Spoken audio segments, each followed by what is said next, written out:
Hey guys, welcome back to Clownfish TV. This is Kneon. I am not here with Geeky Sparkles in this video, but I am going to talk about Ghostbusters Frozen Empire again. And I'm going to talk about Ernie Hudson, who plays Winston Zeddmore, coming out and saying that, not everything's about racism. I guess some people were asking him if his role was made smaller in the original Ghostbusters movie because of racism, and he's like, no, it's because it was supposed to be Eddie Murphy, and then when he noped out, they reduced the role. That was my understanding too. Eddie Murphy was supposed to be the fourth Ghostbuster, and he was supposed to be, I think he was supposed to be like a Air Force guy or something, and or like a rocket scientist. I forget what the deal was, but he was going to come into it, and he noped out, and then they changed the role, gave it to Ernie Hudson, and the rest is history. Now, anecdotally, Winston was my favorite Ghostbuster when I was a kid. He actually was the first Ghostbuster I bought the action figure of, and I think I liked him more. I mean, I loved Ernie Hudson, but I think I liked him a lot on the animated series, on the real Ghostbusters, because that's the version I bought, was the real Ghostbusters figure of Winston. And I don't know, I just thought he was like the most grounded. I thought he was the funniest, and I think it was Arsenio Hall that did his voice in the cartoon. But he was always a lot of fun. The other guys, Venkman was kind of a dick. Spengler was weird, and Ray was just kind of like, Yeah, I mean, I like all the Ghostbusters. I like Ghostbusters in general, but like, I don't know. He was. I always found him to be the most relatable Ghostbuster, probably because he wasn't a scientist originally. Now they did correct this. They actually gave him his degree, as I understand it, because he talked about it in the Ghostbusters video game, that he finally got his degree. So that's good. And of course, in the new movies, he's in charge of Ghost Corps. And we'll talk a little bit about this, because I want to talk about Frozen Empire a bit more, and then we'll talk about what Ernie Hudson said. But before we get into it any further, please subscribe for more pop culture, news, views, and rants, guys. No woohoos. Geeky's not in this video. So we did a review of Ghostbusters Frozen Empire, and I really wish I liked it more. Geeky liked it more than I did, and I know going back and listening to it, I sounded like I was being just like ripping this movie to shreds, and I don't think it was the worst thing ever. It definitely was better than 2016, but it wasn't up to snuff with Afterlife, I don't think, and I felt that they didn't know what kind of movie they wanted to make. It was like they need to leave the family drama, in my opinion, they need to leave the family drama in Oklahoma, even if that meant leaving all of the family in Oklahoma except for the two Spengler kids, and then just focus on a new Ghost Corps, a new ghost-busting team, led by Winston and Ray. That made the most sense, but that's not what they did. They tried to shoehorn everything in it. And it's so weird because I saw this article, and there are some spoilers here, guys. So if you haven't seen the movie yet, just a heads up. But I saw this article on Mashable, and the whole article is basically about warning parents about Phoebe and her plot line. Now, we said before, and people are still fighting over this, but it's pretty clear that Phoebe's got the hots for the ghost girl in the movie. I mean, it's pretty clear. I thought it was pretty clear. It's not made explicitly clear, I think, because of international audiences, and they want plausible deniability, right?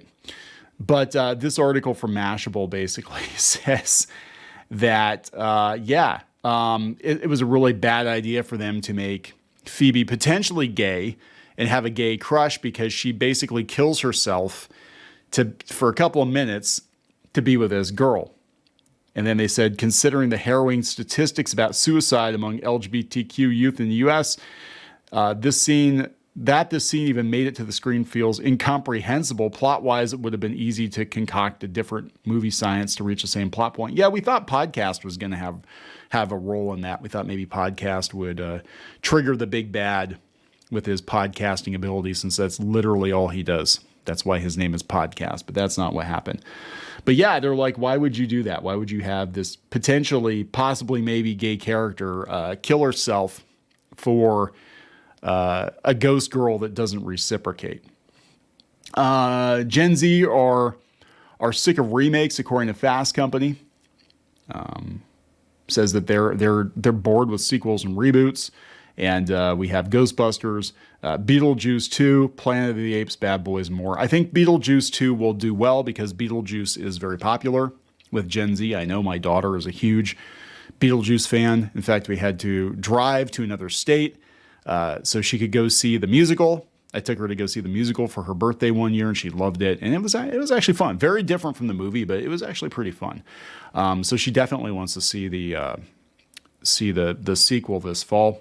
Without Charles Dietz, I'm sure, because the actor was accused of, or I guess he had prison time, didn't he, for underage pictures? I don't know. That's welcome to Hollywood, right? He should have done a Nickelodeon show. But anyway, yeah, it still did pretty well this weekend. It did $45 million. And again, I think that pretty much is the nail in the casket on the 2016 franchise. I don't know if it's what they were hoping for. Globally, it did $61.6 million. That pushes the Ghostbuster franchise past the billion dollar mark. Yeah, so I mean, it's good to see. I think this is a more respectful update to the original franchise. I really felt that movie was way too crowded. And I really wanted to see more of the original Ghostbusters, or at least see a new adult Ghostbusting team. And I'm sorry, you don't need Phoebe's mom and Gary Gruberson busting ghosts. You don't need Trevor's girlfriend in podcast. You know what I'm saying? I don't know. Anyway, I gave it like a 5 out of 10. Nowhere near what Afterlife was. No, definitely not even in the same league as Ghostbusters 1. I would actually say that Ghostbusters 2 was vastly superior to Frozen Empire, but at least this means that 2016 probably stays dead. Side note, Late Night with the Devil made $666 at the box office over the weekend on Sunday. That's interesting. I didn't expect that one to beat Ghostbusters, but that came up as we were talking numbers. I was like, wow, that's crazy. Anyway, let's get to the finally get to the point of the video, which is Ernie Hudson. This is coming from Bounding in the Comics. Ghostbusters star Ernie Hudson rejects the idea that being black led to his reduced role in the first film, says it's very tempting sometimes to blame anything that doesn't work in your life on racism, but it's not quite that simple.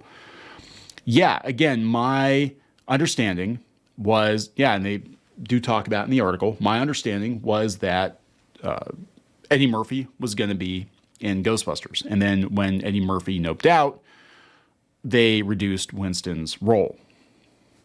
Because he had a conflict, Beverly Hills Cop, which made him a household name. Well, more of a household name. He was a huge name. Did you know that in the 1980s and the 1990s, some of the biggest movie stars were not white people? Did you know that? Isn't that amazing? I'm just saying, like, some of the highest paid movie stars of the 80s and 90s and 2000s were not white people. But there we go, guys. Yeah, despite the fact that the character was seemingly intended for a celebrity as big as Murphy, and as fans who have seen the final cut of the film can attest, he's barely even a presence in the first Ghostbusters. Yeah, he's hired help, kind of. I mean, like I said, my love for Winston as a kid, I think, came more from... I mean, I love the Ghostbusters movie. Don't get me wrong. I loved it. But I think it came more from the real Ghostbusters, because he definitely was the fourth Ghostbuster, 100%. And I guess Slimer was the fifth Ghostbuster, and Janine was the sixth Ghostbuster. But like, even the Genesis game, I thought was, I mean, you want to talk, I'll just stop for a second. Somebody actually did a ROM hack. The Genesis game of Ghostbusters, which is actually very good. It's hard, but it's really good. Well, he wasn't in it. And I'm guessing for international audiences, that was probably part of the reason that he wasn't in it. But somebody actually went out and did a ROM hack, and they added Ernie Hudson's likeness to the game, which I thought was kind of cool. They should reissue that. But anyway, yeah, he said he easily had the least amount of screen time by far among the core team, and even being noticeably absent from the film's domestic and international release posters. That's true. I had the storybook when I was a kid, and he wasn't on the cover of that either. But yeah, he doesn't show up until more than halfway into the movie. So this is the story he said with Entertainment Weekly back in 2014. He said, in light of finding both the character and the potential chance for recognition to be appealing, Hudson said that when the Ghostbusters team came in at only half of my quote, because they said this role was going to make my career, rather than reject the offer, he said to my agent, I don't care, just take it because I believe that. His agent was right. His agent was right. Unfortunately, despite having agreed to the reduced rate under the assumption that he would have played the original version of Zeddmore, the actor noted that the night before filming begins, I get this new script and it was shocking. The character was gone. Instead of coming in at the very beginning of the movie, like page 8, the character comes in on page 68 after the Ghostbusters were established. His elaborate background was all gone, replaced by me walking in and saying that if there's a steady paycheck in it, I'll believe anything you say. So that was pretty devastating. That was a huge criticism for years, that Winston was treated the way that he was treated. And again, it doesn't seem like it's a racism thing. It was just like, well, because Eddie Murphy's not in it, we reduced her role. But beyond that, they had the chance to make that right in Ghostbusters 2016, and they did the exact same thing with the only black character in Ghostbusters 2016. And this is supposed to be a progressive movie made by progressive people. They did the exact same thing. They brought Patty in late into the movie, and she was the only one who wasn't a scientist. And she was street smart, because obviously street smart, if you're black, you're street smart, right? That's just what that means. He said, I'm panicked. I didn't sleep that night. It was my worst nightmare happening. The next morning, I had to rush to set and plead my case. And director Ivan Reitman basically says the studio felt that they had Bill Murray, so they wanted to give him more stuff to do. I go, okay, I understand that. But can I even be there when they're established? And of course, he said, no, there's nothing to do about it. It was kind of awkward and became sort of the elephant in the room. I see this totally differently now. And I don't mean any kind of animosity or anything toward anyone, certainly not toward Ivan or the guys. I was a single dad. We were struggling to kind of hold on and pay the rent. I needed to do the job. 30 years later, I look back at the movie and it works very well the way it is. I think the character works with what he has to work with, but I've always been like, man, if I could have played that original character. So he goes back. Now that he's Winston, Winston's the businessman that's financing the Ghostbusters at this point. So when he was pressed following the premiere of Ghostbusters Frozen Empire as to whether he thought racism played a crucial part in the shrinking of both his role in the film and his paycheck, Hudson sought to make it clear they found the entire line of argument to be entirely reductive. Being a person of African descent anywhere in the world, we're all just learning how to live together and get along and realize that we're all connected. It's very tempting sometimes to blame anything that doesn't work in your life on racism. But there are a lot of things that play into it. It's not quite that simple. We can say it's a racial thing, but I think if Eddie Murphy had played the role, he would have been paid very well. I think studios are in the business of making money and they pay what they feel they have to. Yeah, and they don't want to pay more than they have to. But that's 100% true. Eddie Murphy was a massive, massive star. And he had been in a movie with Dan Aykroyd at that point. And if Eddie Murphy was in the movie, actually he probably would have gotten top billing. If Eddie Murphy was in Ghostbusters, he probably would have gotten him, and they actually would have bumped out Egon, I think. I think Harold Ramis would have been also ran. It would have been Dan Aykroyd, Eddie Murphy, Bill Murray. And they would have been the three main Ghostbusters, and Harold Ramis was also there. That's probably how it would have played out. But he's right. In this case, it wasn't a race thing. It was just we didn't get Eddie Murphy. But I want to point out Ghostbusters 2016. They had a chance to make it right. They didn't do it. They did the same damn thing. You know what I'm saying? So much for being progressive. But they did give Winston his degree in the game.